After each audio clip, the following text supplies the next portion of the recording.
नमस्कार,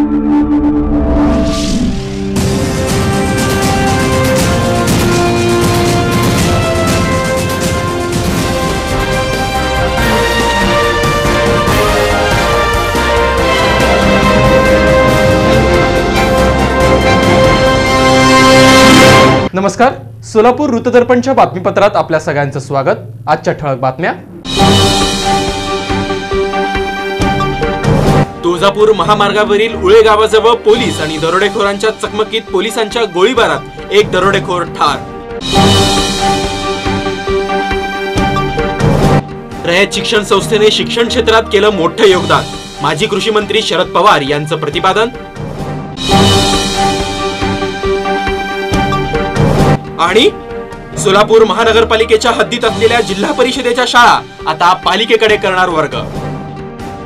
तुळजापूर महामार्गावरील उळे गावाजवळ पोलीस आणि दरोडेखोरांच्या चकमकीत पोलिसांच्या गोळीबारात एक दरोडेखोर ठार झाला आहे।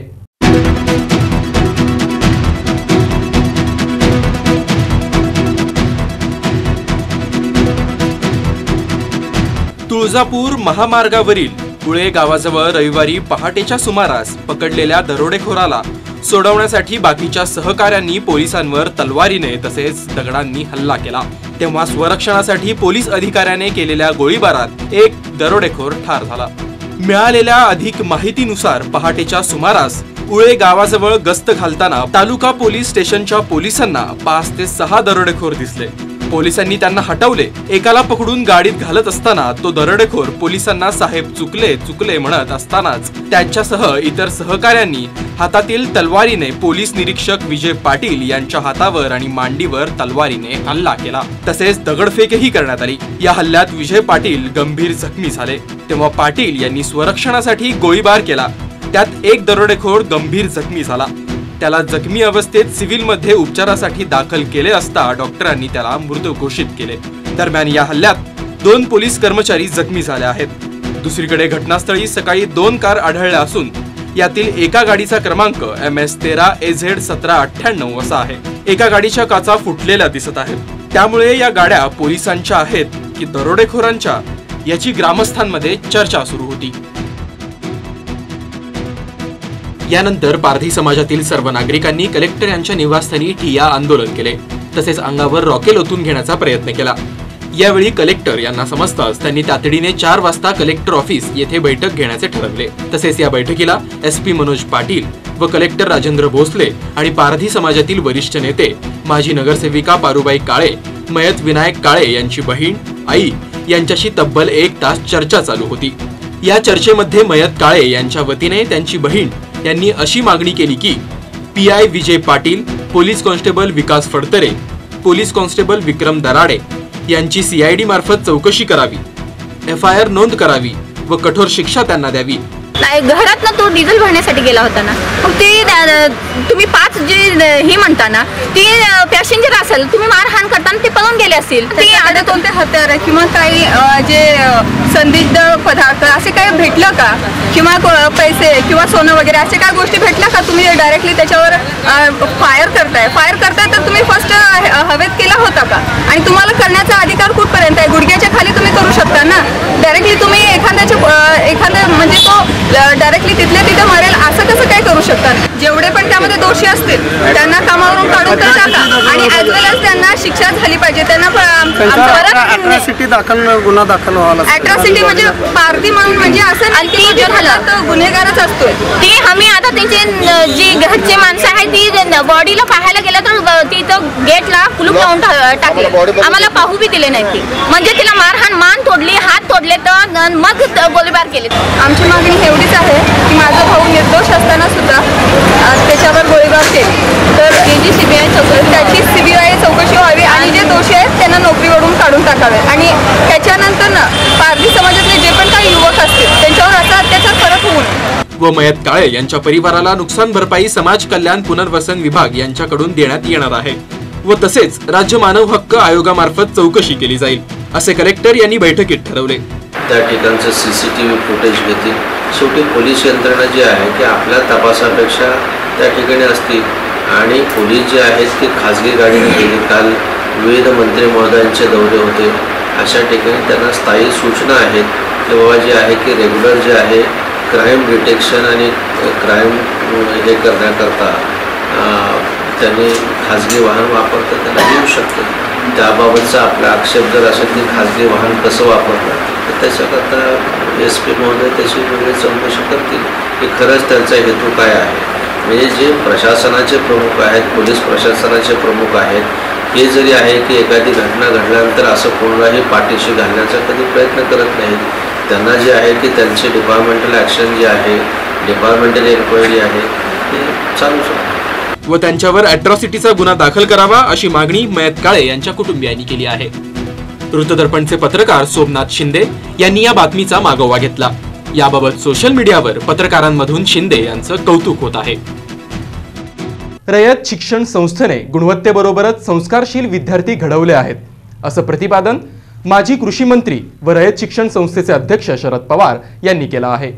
रयत शिक्षण संस्थेच्या अकोला वासूद येथील शाखेने संस्कारशील विद्यार्थी घडवण्याचा प्रयत्न केला असून खऱ्या अर्थाने कर्मवीर भाऊराव पाटील यांना अभिप्रेत असलेला विद्यार्थी या संस्थेतून घडत आहे. याचा मला मनस्वी आनंद वाटतोय. रयत शिक्षण संस्थेच्या विद्यार्थ्यांना चांगल्या प्रकारची वस्तू देण्यासाठी ज्यांनी मदत केली त्यांचे विशेष कौतुक करतो. सर्व महापुरुषांच्या विचाराने हे विद्यालय काम करत असून आज रयत शिक्षण संस्थेत 4 लाख विद्यार्थी शिक्षण घेत आहेत. यामुळे रयतने गुणवत्तेबरोबरच विस्तार करण्याचे धोरण आखले आहे. या संस्थेने ग्रामीण भागातील शेतकरी, कष्टकरी यांच्या मुलांना चांगल्या प्रकारचे शिक्षण देऊन प्रतिभावंत करण्याचे प्रामाणिक प्रयत्न केले आहे.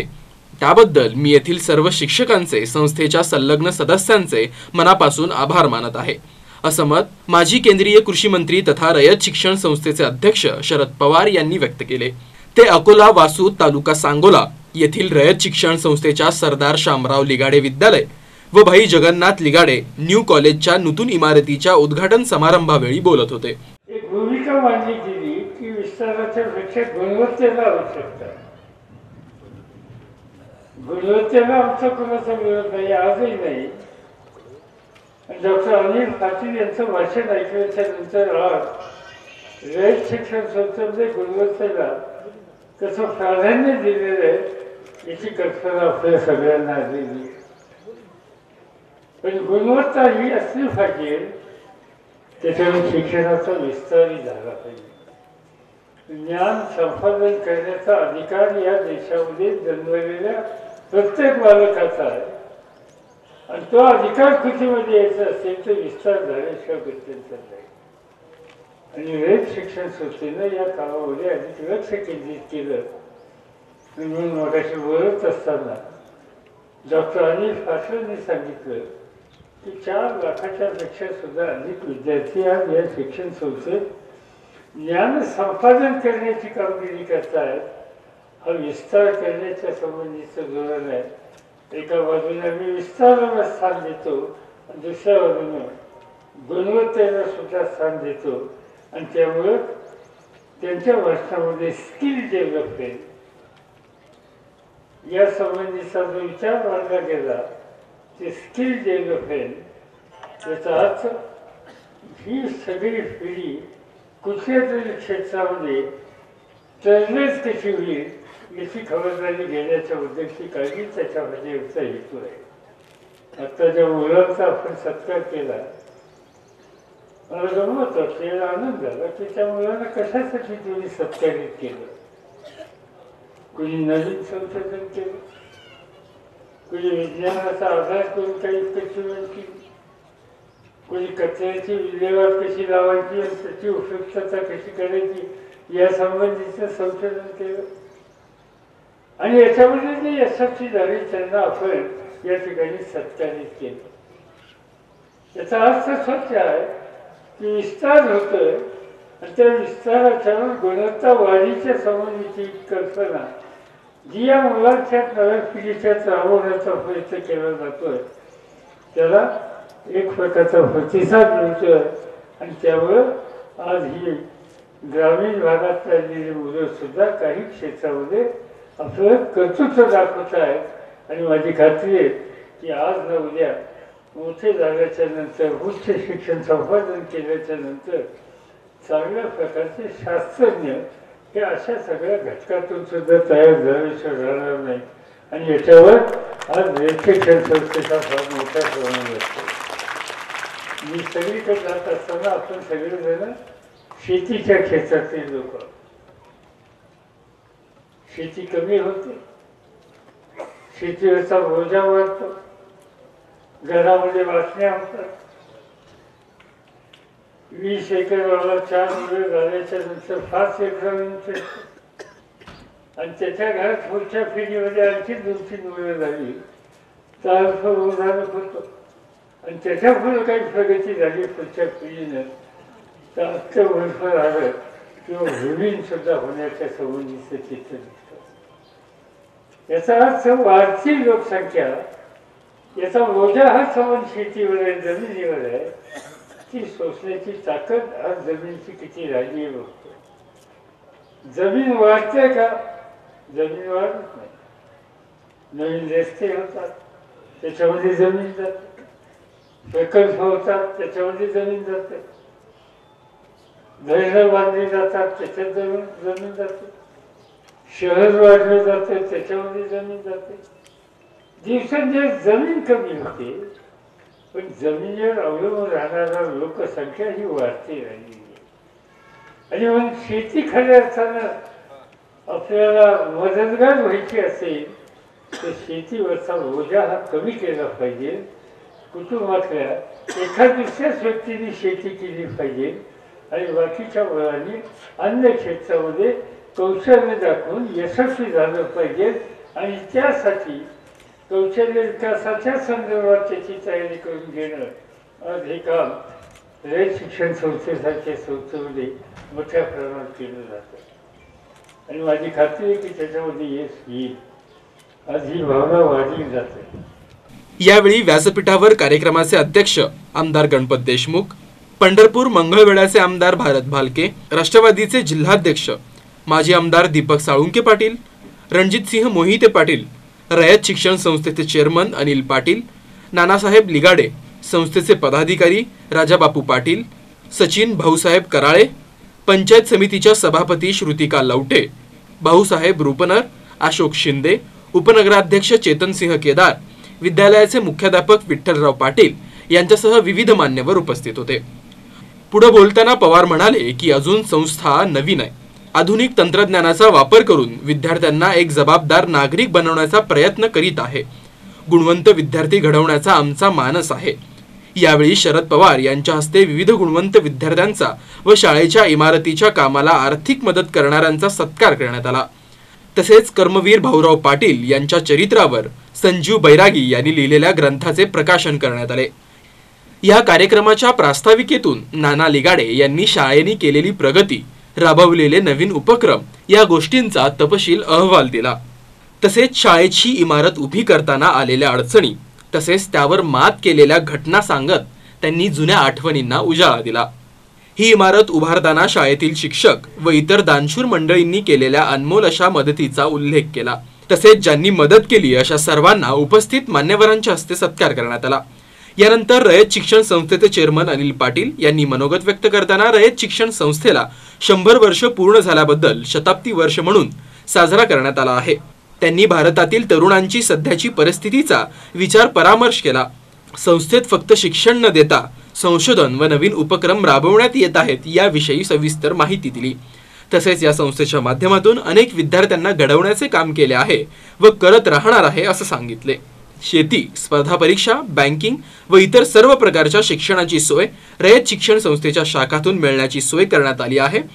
याचा सर्वांनी लाभ घ्यावा असं आवाहनही त्यांनी यावेळेस केलं. या कार्यक्रमाला पंचायत समितीचे सदस्य, विविध गावाचे सरपंच, ग्रामपंचायत सदस्य, पदाधिकारी, शिक्षणप्रेमी नागरिक, संस्थेचे पदाधिकारी, नागरिक, विद्यार्थी, विद्यार्थिनी मोठ्या संख्येने उपस्थित होते. उपस्थितांना अल्पोपहार देण्यात आला. शेवटी राष्ट्रगीताने कार्यक्रम संपन्न झाला. पाणी विकत घेऊन जोपासलेली द्राक्षबाग वादळी वाऱ्याने भुईसपाट झाली. रोपळे गावातील सचिन पाटील यांच्यावर आता आर्थिक संकट कोसळले आहे. रोपळे खुर्द तालुका माढा येथील गावाच्या परिसरात शुक्रवारी रात्री 11:30 ते 12च्या सुमारास झालेल्या वादळी व सोसाट्याच्या वाऱ्यांचा तडाखा द्राक्ष बागेस बसला. रोपळे गावातील सचिन नितीन पाटील या शेतकऱ्याची 1.25 एकरवरील द्राक्षबाग पूर्णतः भुईसपाट झाली आहे. त्यामुळे पाटील यांच्यासमोर आर्थिक संकट उभे ठाकले आहे. जवळपास 8 ते 10 लाखांचे नुकसान या बागेचे झाल्याचे पंचनाम्यात नमूद करण्यात आले आहे. गुरुवारी रात्री 11:30 ते 12च्या सुमारास अचानकच वादळी वारे वाहू लागले. त्यामुळे या गावातील अनेकांची धावाधाव झाली. त्यातच उपळाईकडे जाणाऱ्या मार्गालगत असलेल्या सचिन पाटील यांच्या द्राक्षबागेला वाऱ्याचा मोठा फटका बसला. त्यांची द्राक्षबाग पूर्णतः जमीनदोस्त झाली. लगेच फाउंडेशन करिता वापरली जाणारी लोखंडी अँगल व लाकडी बांबू खाली पडले. उसनवारीचे पैसे घेऊन सचिन यांनी आपल्या शेतात 1.25 एकर क्षेत्रात द्राक्षांची लागवड केली होती. आता तोंडाशी आलेला घास निसर्गाने हिसकावून घेतल्याने पाटील कुटुंबीय आर्थिक पेचात अडकले आहेत. द्राक्षबाग वादळी वाऱ्याने खाली पडल्याने सचिन पाटील यांच्या पायाखालची वाळू सरकली. त्यांना रडू कोसळले. गाव कामगार तलाठी KN मडीखांबे यांनी बागेचा शुक्रवारी पंचनामा केला असून वादळी वाऱ्यात 20 ते 22 टन द्राक्षाचे नुकसान झाले असून यात 8 ते 10 लाख रुपयांचे नुकसान झाल्याचे पंचनाम्यात नमूद केले आहे. द्राक्षबागच जमीनदोस्त झाल्याने सचिन पाटील व त्यांचे कुटुंबीय आर्थिक संकटात सापडले असून त्यांना तातडीने प्रशासनाने मदतीचा हात देण्याची मागणी संताजी पाटील यांनी केली आहे. आता घेऊयात एक छोटासा ब्रेक. आपण पाहत राहा सोलापूर वृत्तदर्पण.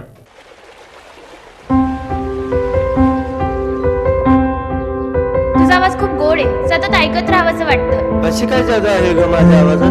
तुझा आवाज ऐकल्यानंतर माझा दिवस छान जातो. आणि माहिती, कासव ज्याप्रमाणे आपल्या पिलांना बघून पोट भरतं ना, त्याप्रमाणे तुझा आवाज ऐकल्यावर माझंही मन भरतं.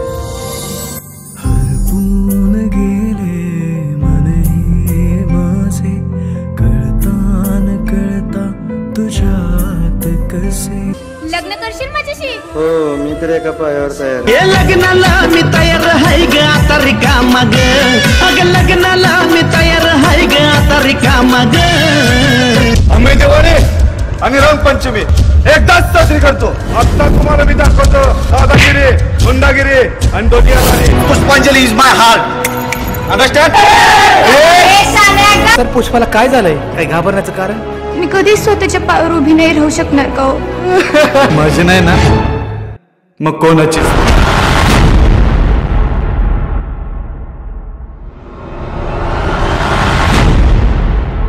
आता सोलापूरच्या वस्त्र वैभवात अजून एका नव्या वैभवशाली वस्त्र दालनाची भर पडली आहे. राजमुद्रा लाईफस्टाईल ह्यांचे स्वतंत्र readymade garment brands backbone, Ashwath आणि राजमुद्रा लिनाईने आता men's wear, shirt, trouser, ladies wear, dress material, casuals, kids wear, रेडीमेडच्या नामांकित कंपन्यांचे नाविन्यपूर्ण डिझाईन्सच्या भव्य राजमुद्रा लाईफस्टाईल शोरूम मध्ये तुम्हाला मिळतील एलन सोली, लुईस फिलिप यांसारखे अनेक अफोर्डेबल ब्रँड.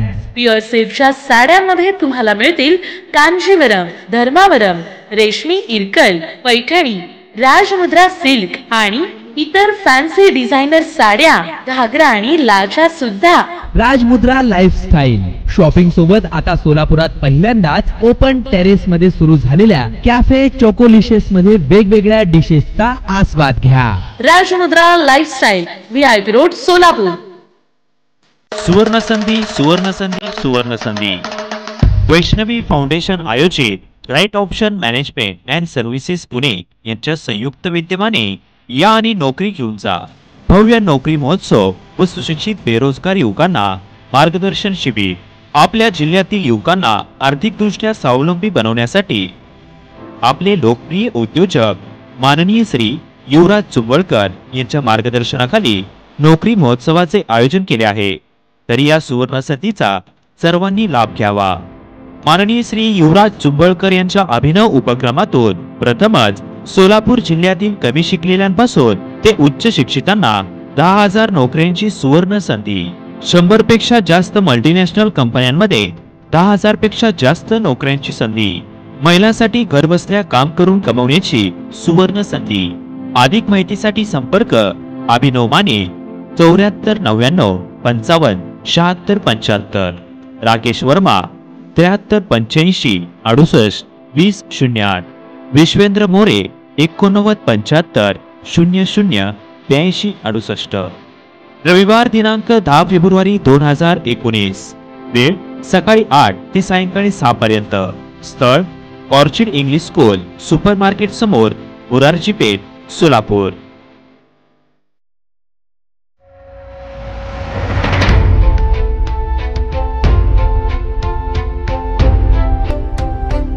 आपल्या व्यवसायाची प्रभावी जाहिरात फक्त वृत्त दर्पणवर पहा आणि अनुभवा व्यवसायाची भरभराट. संपर्क जाहिरात व्यवस्थापक धनंजय शिंदे. मोबाईल 9860 160 333.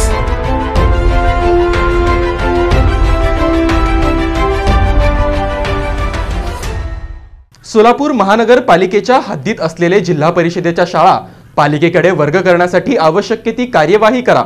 मुख्यमंत्री कार्यालयाचे अतिरिक्त मुख्य सचिव प्रवीणसिंह परदेसी यांनी आदेश दिले आहेत. सोलापूर महानगरपालिकेच्या हद्दीत असलेल्या जिल्हा परिषदेच्या शाळा महानगरपालिकेकडे वर्ग करण्यासाठी आवश्यक कारवाई करण्याचा निर्णय घेण्यात आला. सोलापूर महानगरपालिकेच्या परिवहन व्यवस्था सुरळीत चालण्यासाठी खासगीकरणाचा पर्याय अवलंबण्याचा निर्णय बैठकीत घेण्यात आला. पालकमंत्री विजयकुमार देशमुख आणि सहकार मंत्री सुभाष देशमुख यांच्या प्रमुख उपस्थितीत आज झालेल्या या बैठकीत हे निर्णय घेण्यात आले. बैठकीस मुख्यमंत्री कार्यालयाचे अतिरिक्त मुख्य सचिव प्रवीणसिंह परदेसी, जिल्हाधिकारी डॉक्टर राजेंद्र भोसले, महापालिकेचे आयुक्त अविनाश ढाकणे, जिल्हा परिषदेचे मुख्य कार्यकारी अधिकारी डॉक्टर राजेंद्र भारूड, जिल्हा पोलीस अधीक्षक मनोज पाटील, अतिरिक्त जिल्हाधिकारी रामचंद्र शिंदे आदी उपस्थित होते. सोलापूर शहराची हद्दवाढ झाल्यामुळे सोलापूर जिल्हा परिषदेच्या शाळा महानगरपालिकेच्या हद्दीत आल्या आहेत. या शाळा चालवण्यासाठी महानगरपालिकेला द्याव्यात. त्यामुळे महानगरपालिका शाळांच्या विकासासाठी खर्च करू शकेल, असं सुभाष देशमुख यांनी सांगितलं. यावर शाळा महानगरपालिकेकडे हस्तांतरित करण्यासाठी कार्यवाही करावी, असे प्रवीणसिंह परदेसी यांनी सांगितले. परिवहन सेवा अपुऱ्या आणि नादुरुस्त बसमुळे चालवली जाऊ शकत नाही. त्यामुळे परिवहन सेवेचे काही प्रमाण खासगीकरण केले जावे, अशी चर्चा झाली. महानगरपालिकेचे उत्पन्न वाढले पाहिजे, त्यासाठी मालमत्ता कर, TDRची विक्री आदीमधून उत्पन्न वाढ केली जावी, असं परदेशी यांनी सांगितले. शेतकऱ्यांना लवकरात लवकर दुष्काळी मदत दिली जावी अशी सूचना त्यांनी दिली. एकूण 952 गावात दुष्काळ असून मदतीसाठी 477 कोटी रुपयांची मागणी केली असून 197 कोटी रुपये मंजूर झाले आहेत.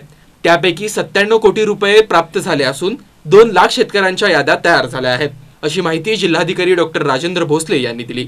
शेतकऱ्यांना दुष्काळी मदतीबरोबरच किसान सन्मान योजनेच्या मदतीचा लाभ देण्यासाठी माहिती संकलन केले जावे, अशी सूचना परदेशी यांनी दिली. जिल्ह्यातील दुष्काळी स्थितीचा सामना करण्यासाठी चारा नियोजन करावे आणि बंद पाणी पुरवठा योजना सुरू कराव्यात, अशी सूचना परदेशी यांनी दिली. बैठकीत महामार्गाच्या कामासाठी आवश्यक असणारे भूसंपादन, प्रधानमंत्री आवास योजना, मंद्रुप तहसीलदार कार्यालयाची उभारणी, हिप्परगा तलाव विकास, वडापूर बॅरेज आदींबाबत चर्चा. या बैठकीस निवासी उपजिल्हाधिकारी संजय तेली, उपवन संरक्षक PK बडगे, कार्यकारी अभियंता विलास मोरे, राष्ट्रीय महामार्ग प्राधिकरणाचे प्रकल्प संचालक संजय कदम, उपजिल्हाधिकारी शिवाजी जगताप, दीपक शिंदे, जिल्हा शल्य चिकित्सक सुमेध अंदुरकर, जलसंपदा विभागाचे जयंत शिंदे, धीरज साळे, बाबूराव बिराजदार, NV जोशी आदी अधिकारी उपस्थित होते. साईबाबा चौकातील FG मित्रमंडळाच्या वतीने गणेश जयंतीनिमित्त विविध कार्यक्रम पार पडले. गणेश जयंतीनिमित्त साईबाबा चौकातील FG मित्रमंडळातर्फे आकर्षक देखावा उभारण्यात आला होता. यावेळी भक्तांना महाप्रसादाचे वाटपही करण्यात आले. याबाबत मंडळाचे कार्याध्यक्ष तुम्मण्णा माने यांनी अधिक माहिती वृत्तदर्पणला बोलताना दिली. मी तिम्मण्णा माने सर, FG मित्रमंडळाचा एक सदस्य आहे. FG मित्रमंडळाची स्थापना 2009 सालापासून सातत्याने चालू आहे. सालाबादप्रमाणे आम्ही हा उपक्रम राबवतो. भाविक भक्तांना महाप्रसादाचं वाटप करतो. दरवर्षी गणेश जयंतीच्या वेळेला महाप्रसाद आणि गणेश चतुर्थीच्या दिवशी विविध देखावे करून कार्यक्रम सादर करतो. शक्यतो आम्ही वर्गणी कुणाकडनं घेत नाही.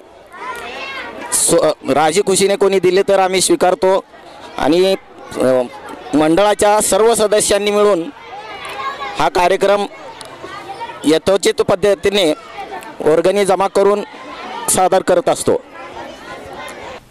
या कार्यक्रमात संस्थेचे अध्यक्ष आनंद गेंट्याल, सुधाकर गुंडेली, मदन वडावराव, लक्ष्मण शिंदे, शेखर चौगुले, राजू चौगुले, संतोष शिंदे आदी उपस्थित होते.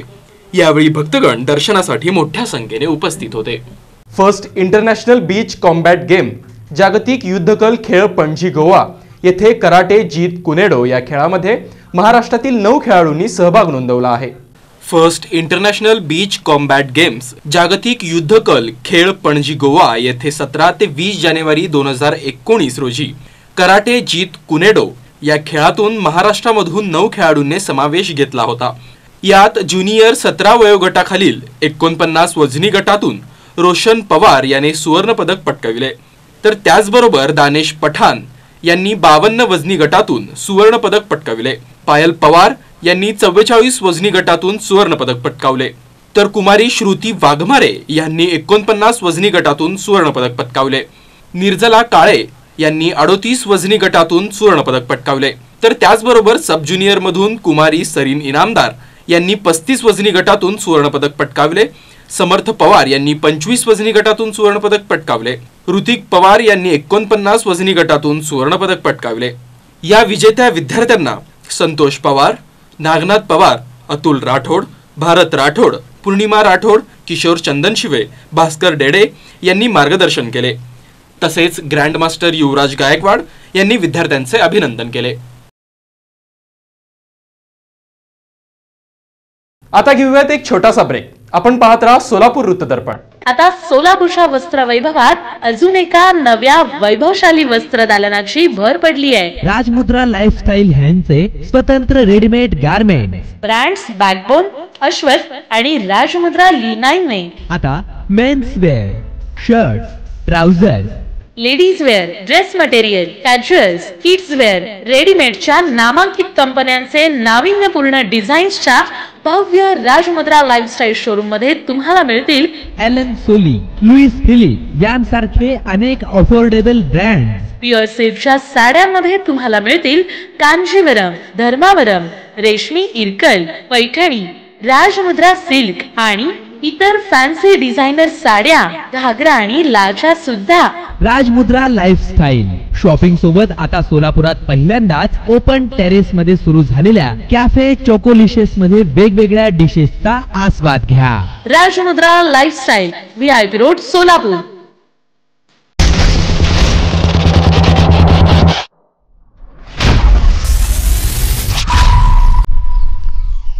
सोलापुरात ISO मानांकन असलेली पहिली company aqua pure enterprises.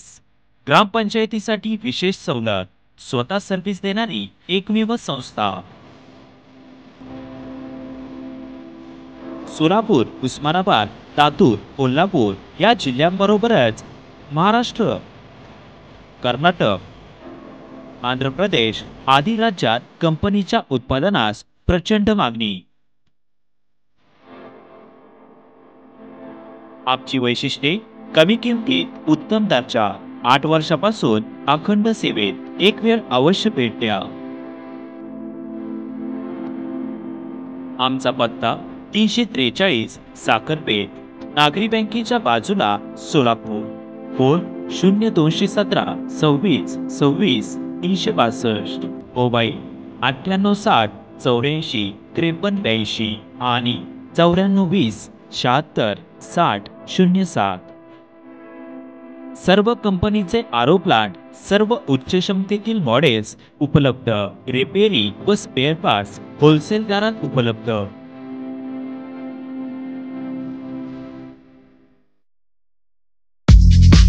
Electro 2019 electronics, telecommunication, computers, home appliances यांचा भव्य नजराणा, प्रदर्शन व विक्री अर्थात इलेक्ट्रो 2019.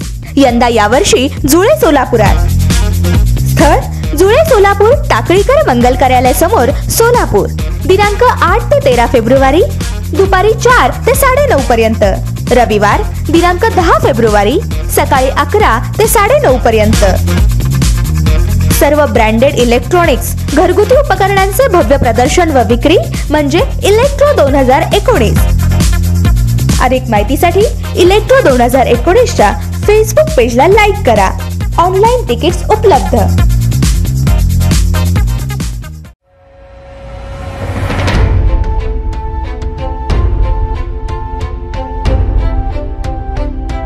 आपल्या व्यवसायाची प्रभावी जाहिरात फक्त वृत्त दर्पणवर पहा आणि अनुभवा व्यवसायाची भरभराट.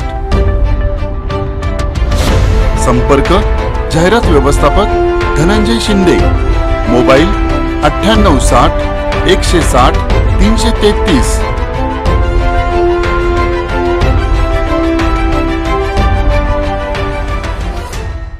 शेतकऱ्यांच्या आणि सोलापूर शहरातील विविध प्रश्नांवर शासन आणि प्रशासनांवर करणार प्रहार, आमदार बच्चू कडू यांनी केलं प्रतिपादन. रविवारी सोलापुरात ओरोनकाच्या प्रांगणात आमदार बच्चू कडू यांच्या सभेचं आयोजन केलं होतं. यामध्ये बोलताना बच्चू कडू यांनी शेतकऱ्यांच्या आणि सोलापूर शहराच्या विविध विकास कामासाठी शासन आणि प्रशासनाला धारेवर धरत जोरदार प्रहार केला. पुढे बोलताना बच्चू कडू म्हणाले की 7व्या वेतन आयोगासाठी 56,000 कोटी रुपये शासनाने मंजूर केले आहे, जो सोलापूर सहकार मंत्र्यांचा आहे आणि ज्या सोलापुरात 34 कारखाने असून सुद्धा शेतकऱ्यांच्या उसाला भाव मिळत नाही. 2200 रुपयांवरून 1800 रुपये शेतकऱ्यांना पगार न देता डायरेक्ट 6,000 रुपये पेन्शन देऊन शेतकऱ्यांची फसवणूक या मोदी सरकारनं केली आहे. शेतकऱ्यांचे प्रश्न जर वेळीच मिटले असते तर 3.5 लाख शेतकऱ्यांनी आत्महत्या केलीच नसती. शेतकऱ्यांबरोबरच या शहरात परिवहन कर्मचाऱ्यांचे पगार वेळच्या वेळी होत नाहीत आणि जनतेला काम न करता मिळणार 15 लाख हे जनतेला पडलेलं स्वप्न मोदी सरकारनं अपेक्षेप्रमाणे धुळीला चारलं आहे. अशा बाणेदार शब्दात सोलापुरात झालेल्या सभेत आमदार बच्चू कडू यांनी शासन आणि प्रशासनावर प्रहार केला.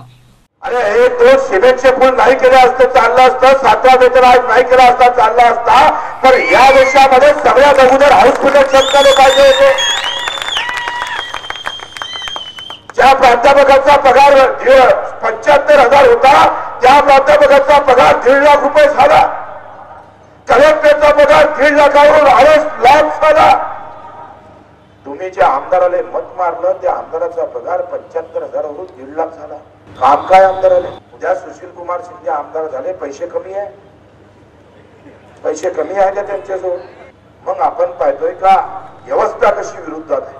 जातीवाद नाही आहे देशामध्ये, धर्मवाद नाहीये, तो तुमच्या डोक्यात टाकला गेला. जात आणि धर्म तुमच्या डोक्यात टाकला गेला. लढेंगे तो खुद के लिए नहीं, तुम्हारे हक के लिए नहीं.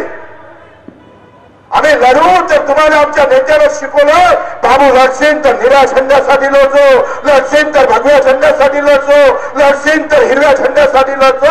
बाप मिळा तरी बेहत्तर, पण नेता तिला आमदार झाला पाहिजे हे तुमच्या डोक्यात टाकलं, ते नष्ट करायचं आहे प्रहारलं. लढू तर आमच्या बापासाठी, तुमच्यासाठी. दिल्लीवरून एखाद्या भामट्या माणसानं म्हणावं अच्छे दिन आ जाएंगे, आता कुठे गेले अच्छे दिन, कुठे गेले? 15 लाख देणार होते तुम्ही. काय पाकिस्तानात वाटले का साऱ्या? मार मोठं गांजर दिलं. अरे कम से कम लहान तर फेकायचं होतं, एवढं फेकलं का माहीतच पडलं नाही कुठे गेलं काय गेलं. मला एक कार्यकर्ता भेटला, आम्ही म्हणजे बच्चू भाऊ असं स्वप्न भेटलं दिसलं. म्हटलं कोणतं स्वप्न दिसलं? म्हणे मोदी स्वप्नात आला. म्हटलं डायरेक्ट मोदीच. लोकांच्या स्वप्नात बजरंग बोली येते, धर्मेंद्र येते, हेमा मालिनी येते, माधुरी दीक्षित येते, तर आल्या स्वप्नात मोदी कसा काय आला? म्हणे 12-1 वाजले होते, डायरेक्ट उभा होता, चेक हाती होता. म्हणे त्या कमळाले मत मारलं, हा चेक घे, झोपून राह. गड्याले वाटलं खरंच स्वप्न कधी कधी खरं ठरतं. आणि अर्ध्या रात्रीचं स्वप्न होतं. चेक हाती दिला आणि सकाळी बायकोले उठवलं, रात्रीच बायकोला उठवलं, हालवले तिला. म्हणे उठ. बायकोले वाटलं नवरा काय दारू गेला घेतलं नसतं, इतक्या रात्री का उठवतोय? आणि मोदी चेक घेऊन आला.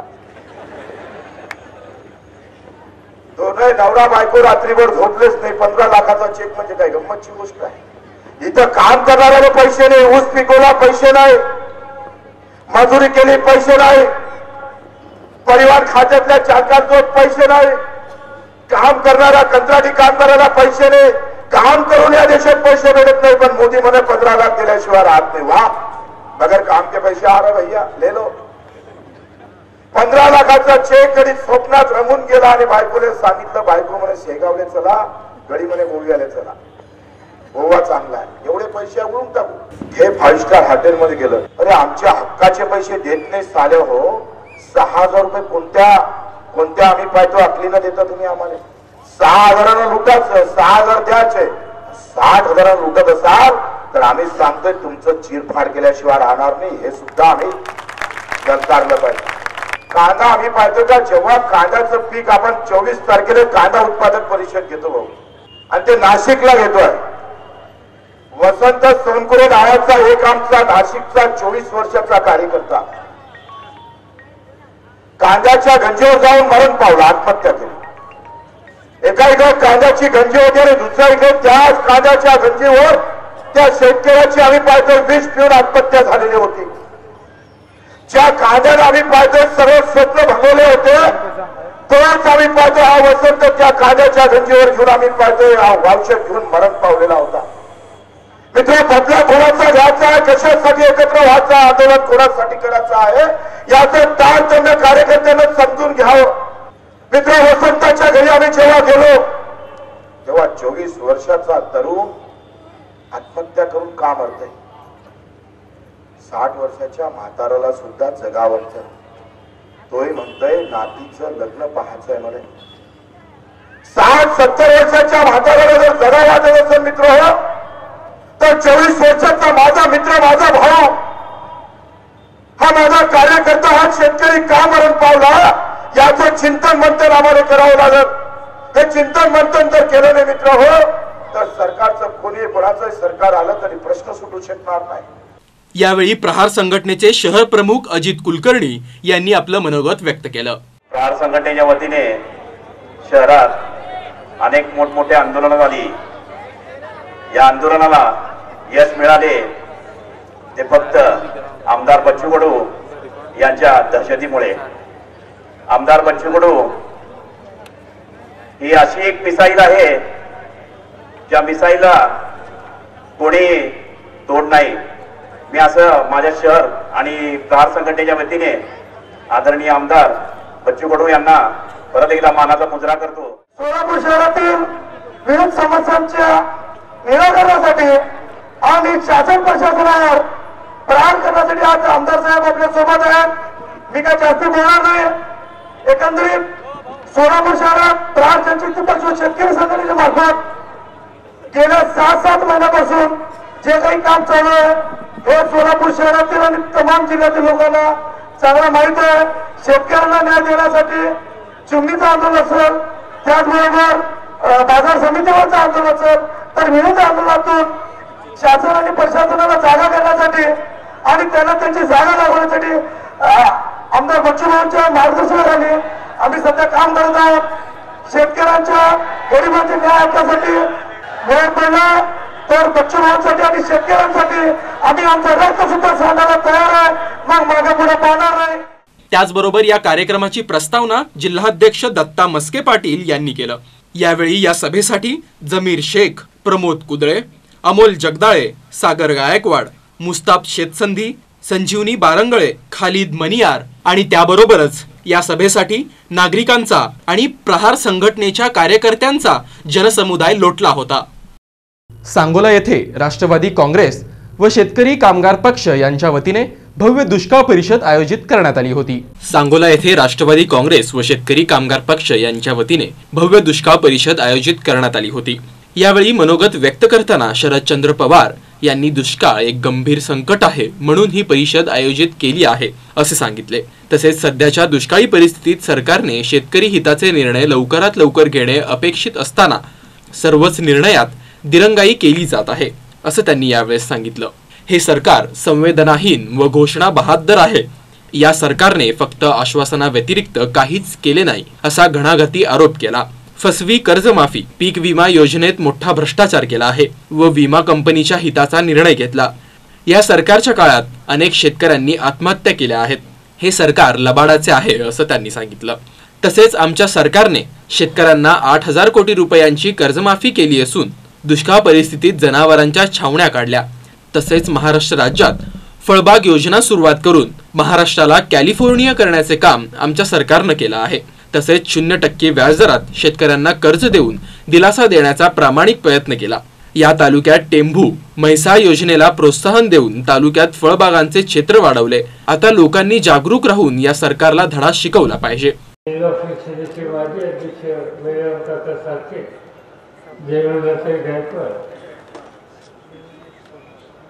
महाराष्ट्र राज्य सरकारचे माजी सचिव वकील देशमुख पंचायत समितीचे सभापती श्रुतिका गावते, उपसभापती शोभाताई खटकाळे, दोन्ही जागा महिलांना दिल्या अजून 50% सांगितलं होतं, तुम्ही 50%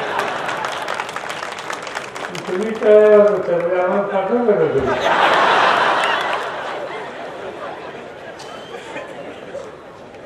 नगरीचे उपनगराध्यक्ष स्वाती मगर, बाबूराव गायकवाड, शिवराव काळुंगे, बाळासाहेब काटकर, लतीफ तांबोळी इतर सगळे अन्य आणि हजारोच्या संख्येने उपस्थित असलेले सहकारी बंधू भगिनी तरुण नेते, एका संकटाच्या परिस्थितीला तोंड देण्याच्यासाठी आपण तयार राहिले पाहिजे हेतून आज या ठिकाणी ही परिषद मुद्दाम बोलवलेली आहे. तुम्ही सर्व पुढे सरा, त्या पाठीमागे उन्हात आहे, थोडं पुढे या, थोडं पुढे या, पुढे या बाजूला उद्या हातात, उद्या हातात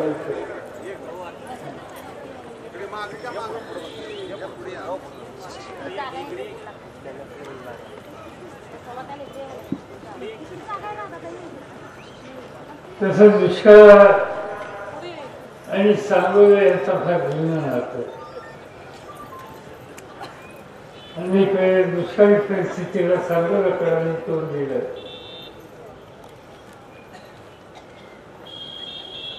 या दुष्काळग्रस्त लोकांच्या प्रश्नाची मांडणी महाराष्ट्राच्या विधानसभेमध्ये गणपतराव देशमुखांनी अनेक वेळेला केली. ज्यांच्या हातामध्ये सत्ता आहे त्यांना तातडीने निर्णय घेण्याच्यासाठी आपण आग्रह भूमिका घेतली आणि त्या वेळच्या सरकारने अनेक निर्णय घेतले आणि या संकटातून बाहेर काढण्याच्या मदतीची काळजी सुद्धा घेतली. मला आठवतंय की माझ्याकडे हे काम होतं देशाचं. दुष्काळी परिस्थिती झाली, सांगोल्याला मी येऊन गणपतराव, दीपक आबा, बाबूराव गायकवाड आणि अन्य सहकारी यांच्या समेत तिकडे काही गावामध्ये फिरलो, परिस्थिती बघितली. दोन गोष्टी माझ्या नजरेला आल्या. अलीकडच्या काळामध्ये ज्या वेळेला माझ्याकडे राज्याची सूत्र होती त्यावेळेला एक मी योजना जाहीर केली होती, फळबाग योजना. त्या फळबाग योजनेचा फायदा सांगोला तालुक्यातल्या शेतकऱ्यांनी अनेक ठिकाणी घेतला. डाळिंबाची शेती केली आणि देशाच्या बाजारपेठेमध्ये डाळिंब या ठिकाणचं जायला लागलं आणि असा दुष्काळ पडला. मला प्रत्यक्ष परिस्थिती पाहायला बोलवलं आणि आमच्या लक्षात आलं की या बागा वाचवल्या पाहिजेत.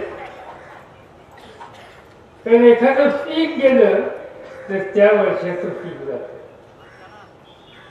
आणि एखादी बाग जर गेली तर त्याच्या आधी 5-6 वर्षाच्या खर्चाखाऊची उभी केलेली असते आणि पुढची 10-20 वर्ष त्याचं उत्पन्न मिळणार असतं, ते उत्पन्न बनत असतं आणि म्हणून या बागा जगवल्या पाहिजे. आणि मला आठवतंय की आम्ही त्यावेळी निकाल घेतला की बागा जगवण्याच्यासाठी दर एकरी आम्ही काही रक्कम अनुदान म्हणून दिलं आणि त्या काळामध्ये बागा. शरदचंद्र पवार यांच्या बोलण्यातून तेथील दुष्काळी परिस्थिती ही गंभीर आहे असं स्पष्ट जाणवते आहे. या दुष्काळी परिस्थितीचे आयोजन केल्याबद्दल आमदार गणपतराव देशमुख व दीपक आबा साळुंके यांचे विशेष कौतुक केले. सदर परिषदेचे प्रास्ताविक दीपक साळुंके यांनी केले. त्यांनी विविध मुद्द्यांवर सरकारला धारेवर धरले व त्यांचे वाभाडे काढले. तसेच माढा लोकसभा मतदारसंघातून पवार यांना उभारण्याचा आग्रह केला.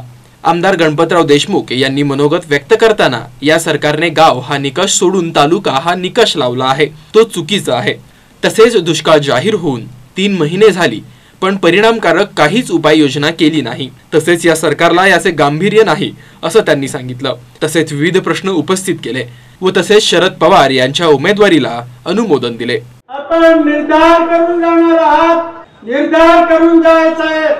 महाराष्ट्रातल्या सोलापूर जिल्ह्यातल्या सांगोला तालुक्यातल्या दुष्काळग्रस्त जनतेला दिलासा मिळवून दिल्याशिवाय राहणार नाही अशा तऱ्हेचा निर्धार करून आपल्याला जायचा आहे. ताबडतोबीनं या जिल्ह्यामध्ये राज्यामध्ये छावण्या उघडल्या पाहिजेत आणि जनावरं जगवली पाहिजेत. दुधाच्या बाबतीत 25 रुपये दूध, 25 रुपये गाईच्या दुधाला दर जाहीर केला. कुठेही राज्यामध्ये मिळाला नाही ही वस्तू. आपला जिल्हा हा रबीचा जिल्हा, परतीच्या पावसावरती अवलंबून. मी जवळजवळ 60-70 वर्ष राजकारणामध्ये आणि समाजकारणामध्ये आहे. रबीचा आपल्या राज्यामध्ये 1/3 भाग आहे. सोलापूर जिल्हा हा रबीचा जिल्हा. या रबीच्या जिल्ह्यामध्ये पाऊस पडला नाही. या 70 वर्षाच्या काळामध्ये एकही वर्ष गेलं नाही. चालू वर्षी रब्बीचा पाऊस 2 दिवस सोलापूर जिल्ह्यातून नव्हे तर सगळ्या राज्यातून 1 इंचही पाऊस कुठल्याही राज्याच्या भागात न पडता पाऊस निघून गेला. 70 वर्षाच्या काळामध्ये हे पहिलं वर्ष. तसेच विजयसिंह मोहिते पाटील, शेतकरी कामगार पक्षाचे नेते आमदार जयंत पाटील, ND पाटील यांनी मनोगत व्यक्त केले. यांच्या बोलण्यातून सरकारविषयी चीड व्यक्त होत होती. हे सरकार शेतकरी विरोधी आहे असं स्पष्ट मत त्यांनी यावेळेस व्यक्त केलं. या कार्यक्रमास आमदार बबन शिंदे, भारत भालके, बैराम साठे, प्रभाकर देशमुख, पंचायत समिती सभापती श्रुतिका लवटे, उपसभापती खटकाळे, उपनगराध्यक्ष मगर, चेतनसिंह केदार, राजाबापू पाटील, बाळासाहेब काटकर, नानासाहेब लिगाडे, प्रभाकर देशमुख, बाबूराव गायकवाड, जयमाला गायकवाड तसेच विविध गावातून आलेले ग्रामस्थ, पदाधिकारी, महिला व युवक उपस्थित होते. सदर कार्यक्रम संपन्न झाल्यावर पत्रकार परिषद आयोजित करण्यात आली. यावेळी शरदचंद्र पवार यांनी विविध विषयांवर सविस्तर चर्चा केली. तसेच सध्याच्या राजकीय परिस्थितीचा उहापोह केला. पण मात्र माढा लोकसभा मतदारसंघातून कोणाला उमेदवारी दिली जाणार या विषयातून त्यांनी काढता पाय घेतला. पुन्हा एक नजर ठळक बातम्यांवर. तुळजापूर महामार्गावरील उळे गावाजवळ पोलीस आणि दरोडेखोरांच्या चकमकीत पोलिसांच्या गोळीबारात 1 दरोडेखोर ठार.